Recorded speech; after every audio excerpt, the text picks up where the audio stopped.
Oh, I have tons of time. Okay, so here's your simple guide. First of all, we're going to start with the crowd. Lots of them. On a piece of paper, what you're going to do is you're going to list these down in an order.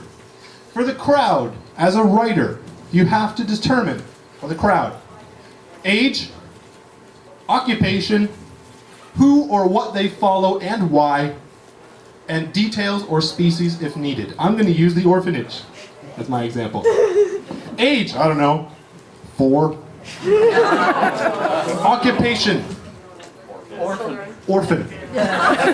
Who or what they follow and why. They follow Nanny McGee. Because Nanny McGee is the kind-hearted woman that has taken in all of these orphans into her home. So they follow her. And why? Because she feeds them. Okay? Details and species. Well, I'm going to make them all human. Maybe not in my next story, but in this one they're all human. And details. Okay? It's a sick kids orphanage. You're sick. Okay? So that's a crowd. As a writer, I don't need to know anything else. Can you imagine all the content I can get from just those simple questions? And the emotions that you had when I described them. That's what your reader's going to be like, no, no. And the main character, what is he going to do when he finds out that it's an orphanage of sick kids who just are there for food? No. That add depth and compelling nature to your character? Yeah. The projector is making hellfire go right on your face. The orphanage! No. Now we have another one. Who can say the quote first? Ding! It's a trap! Disappoint you, sir. But you did do it. For the interactive character, you have to add everything you previously had on the crowd slide. But now you have to add one more thing. Their disposition. What are they like? Nanny McVeigh, or Nanny McCree, or whatever I called her. Nanny McGee. McGee McCree. Mix something or other. What's her disposition? Is she kind? I heard kind. What's another one? Ding! Compassionate. She's from Ireland. Irish. That's an interesting disposition. I could work with that. Oh, There's a lot of stuff that comes I'm an Irish woman. Nothing else about me. Unruly. Unruly. Anna McLean's got a crazy side. Watch out, kids. There's another one over on this one first. Religious.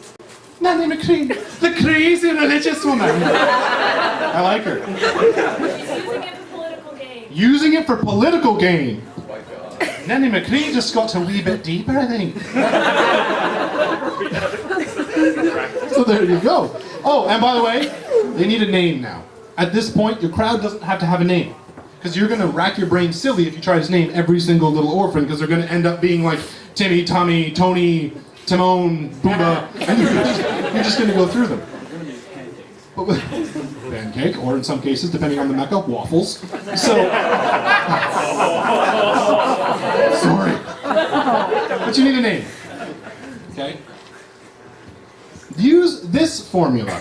Now we're going to try to do the same thing again we just did with Nanny McCree, the crazy political religious woman. We're going to use the same thing, but we're not going to use McCree, we're going to use someone totally different. Okay? And for this, I want you to think of your own stories that you've been writing right now. Right now, get it in your brain. Pick an interactive character in your story from what we've already described. Nothing a main character, interactive. Okay? I'm going to do the bidding thing, but not yet. Okay? This is the formula. You say, they are blank and blank, but blank.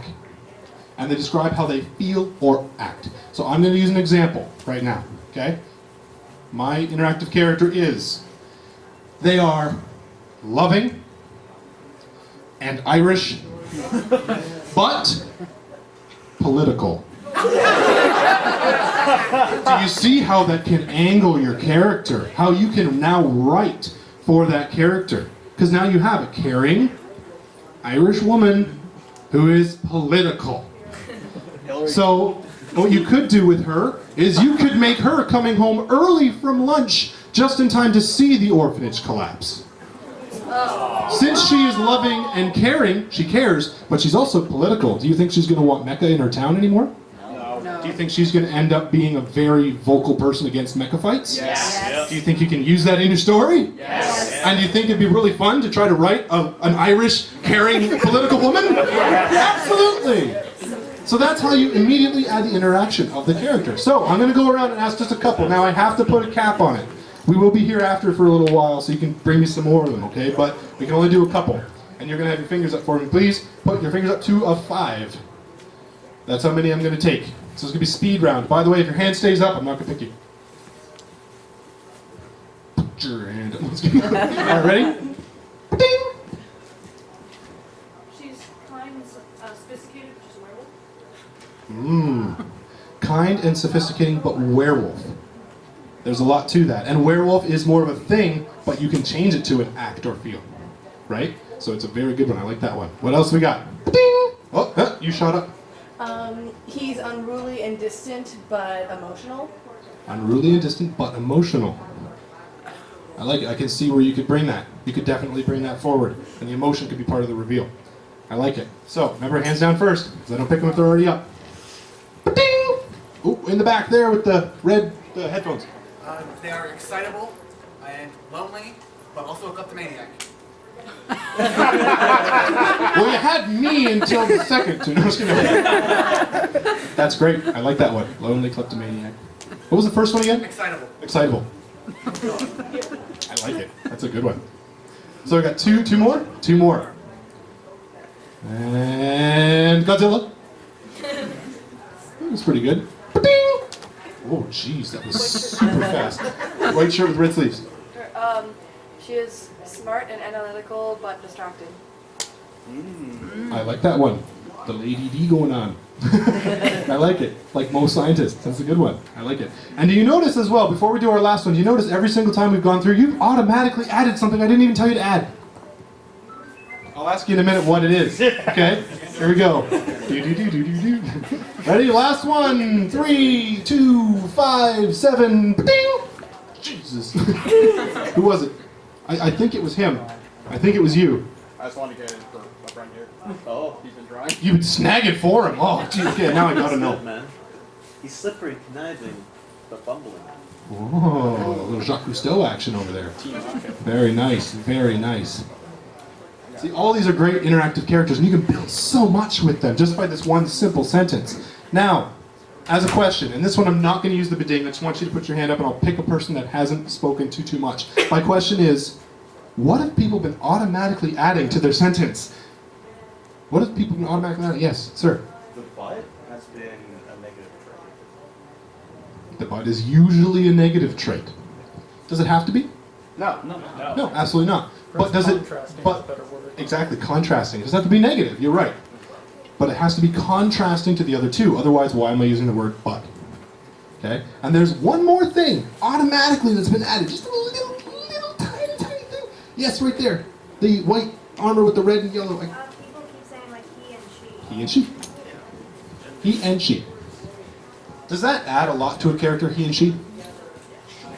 Is it immediately noticeable? Sometimes. Exactly. Sometimes it is. Sometimes it's not. Sometimes I'll write a character and I do not add he or she, I say they. But later on, I'll add one, or sometimes two, depending on the character that I'm doing. Okay? So you don't have to. But if you have that in your brain in advance, do you think it helps you with some dialogue choices and lines? Of course it does. But you don't need it. Again, there's exceptions to everything. This is a very good one. I hope you guys remember this little sentence at least. So then we're going to move on to the support characters. Support characters. Okay, you're going to look at what skills or attributes and shortcomings do they bring to the table. This accelerates them, by the way, above interactive characters. So you need to know what skills or attributes and shortcomings do they have. So for example, they are great at blank and blank, but fall short with blank. I'll use Garrus, because he's right there. Okay? Garrus is great at sniping and loyalty, but he falls short with patience. And if you add that to the previous statement, blank and blank but blank, you add so much more to them with just simple, really quick words. So same thing, 5 fingers are going to go up. I want you to think of your own supporting characters, using the same criteria we had in the very first half of this presentation for support characters. So they're great at X and Y. Well, they kind of fall short with Z, or Z if you're American or Canadian. So, here we go. Ba-ding! Ready? She is great at jokes and yelling, but falls short with emotion. Very good. That adds a great deal of depth to a character.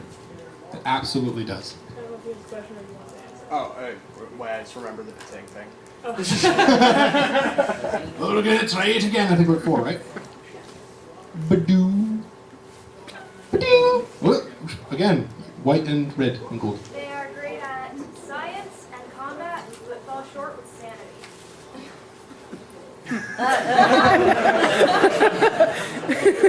I want to read your story. That's awesome. I love that. It's like a Dr. Jekyll right there. Hello. Alright, here we go. Ba-ding! Ooh, which one? After that. Thank you. They are great at relaxing and fixing problems, but fall short with social interactions. I can definitely see the potential of that character. I definitely see it. And I think everybody in here, whenever we do those, you think of the characters like, oh man, I want to meet that guy. That'd be awesome. Ba-ding! Oh, that was awesome. In the back there with the red on your black shirt. Yes, sir, you. Oh yeah, they are great with heavy weapons and team building, and fall short with any kind of empathy at all. All right, get behind me. We're going to do this. Get behind me. Follow me if you want to live. Love it. Absolutely love it. How many got left? We got 1 left. 1 left. Here we go. Ready? Ready? Ba-ding! Ooh. In the back. Lights on her hat. Good with dogs and interior design, but terrible with common sense. Nellie McCree's gonna put her dogs in the ceiling! That's awesome! Adds a lot to it, I like that. So you can see where this can come in to add more to the support character. Support also has one more thing they gotta do, well technically 2 more things. They have to add a history. So you have to define 2 moments, minimum, in their history. You have to determine what happened to the character before the story started to make them the way they are. And what event in the story resonates with that character's history to drive them to help the main character. I'm going to do the only example for this one just because of time restraints. So, Han Solo, support character at the very beginning. What happened before the character? Well, he screwed over Jabba. Okay, he owed a lot of money to a very big, bad slug man. Okay? What event in the story resonated with the character's history to drive them to help the main character? And how does he help the main character? Well, he helps him by taking Vader off him so he can blow up the Death Star. He stays. Why does he stay? What in his story resonates with him? He owes a lot of money to a big bad gangster. Well, there's an even bigger, badder gangster out there, and it's not money that they take from the galaxy, it's blood. Okay? So he stays, because he realizes the importance. If this space station exists, it doesn't matter how much money I owe in the galaxy. They'll take my blood, and that's worse. I'll have nowhere to hide. I can't even smuggle anymore. I can't even pay him back if this thing still exists. So that's where he automatically comes in the story. And I'm sure you could think of your history for your own back characters, but those are the 2 main points you got to hit. Then we move on to the main character. The most in-depth, and to a point, boring part of your character creation. And I say boring because by now you probably already know all of this. Okay? Because you're just adding on top of the other existing parts. But this doesn't actually relate to the character. It relates to the story the character is part of, because what is a main character? Integral to the story. The story and your main character are usually intertwined. That's why I say boring, because you don't get to come up with more like interesting little, oh, I'm happy and joyful. No, I got to think about how it interacts with the story. How did the story affect them? So you got to think psychologically now for your main character, because that'll make them compelling. because they'll be believable. Every single person in this room has a psyche. Every single person in this room has their own beliefs, their own thoughts, their own experiences that made them who they are today. Every single person has it. Your main character needs to have it too, otherwise they're not believable. So, how does the story affect them? Why is the story affecting them and not other people in the same way? Because if every single person was Shepherd, it'd be a really quick story. Really fast. There'd be an army of them. And yeah, there is an army of them, but not like him or her. Okay? Why do they care about what is happening? What happened to them? That's more of a history. Why do they even care? What disposition points cause conflict with other characters in their group or other characters in general? What is the conflict that's created from that? And what conflicts arise from their weak attributes? So, but they fall short with blank. How does that bring conflict? Because conflict is part of the compelling character. In-depth background, conflict. So, that's the whole thing listed together. Every single point that you need to do to make a compelling character. And it's color-coded for a reason. Is this when we take a picture? Yes. I'll get it your way. And I'll talk while we do the picture. So, blue is crowd, which is why I said at the beginning you weren't technically wrong. So when you're making a crowd, you only need the first bit. That's it. You don't need anything else. When you're doing an interactive character, you fill out the crowd stuff too. Then you add the green. When you do a support character, you fill out the blue and green stuff, and then add the purple. And when you fill out a main character, you should have every single thing on this page filled in. And from Avatar. Age, 12 plus 100. Okay. Occupation, savior of the world. It's a big one to live up to. Why? Who do they follow and why? They follow the code of their teachers, because that's how he was raised. Species, a human boy. It's kind of an alien, but human boy. Details, the last human boy of his tribe. Name? I really want to make a joke, but I'm not going to.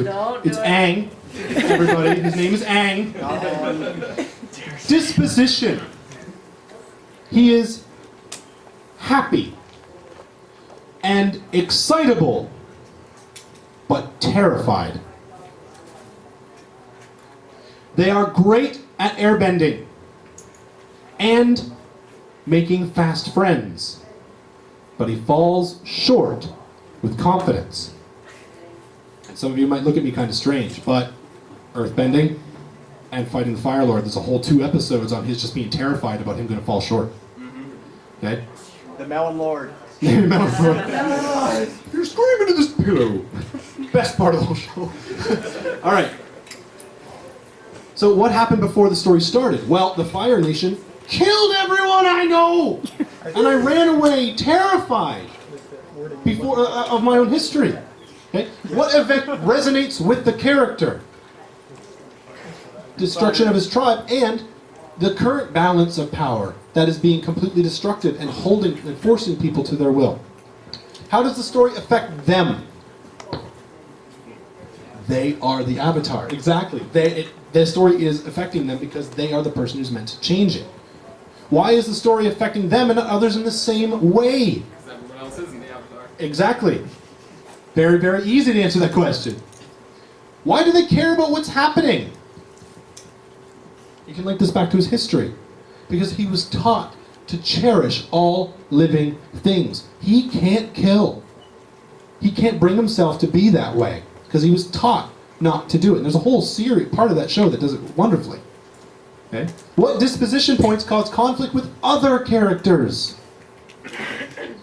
That because he's happy and excitable, certain other characters who are a bit more pessimistic don't like being around him because of his excitability. Yeah. And the like. And they don't take him seriously. And then they try to do things their own way, or they try to force him to do things a certain way. Okay? And then what conflicts arise from his weak attributes? In the very back there, right here. He's not able to kill the Fire Lord. Exactly.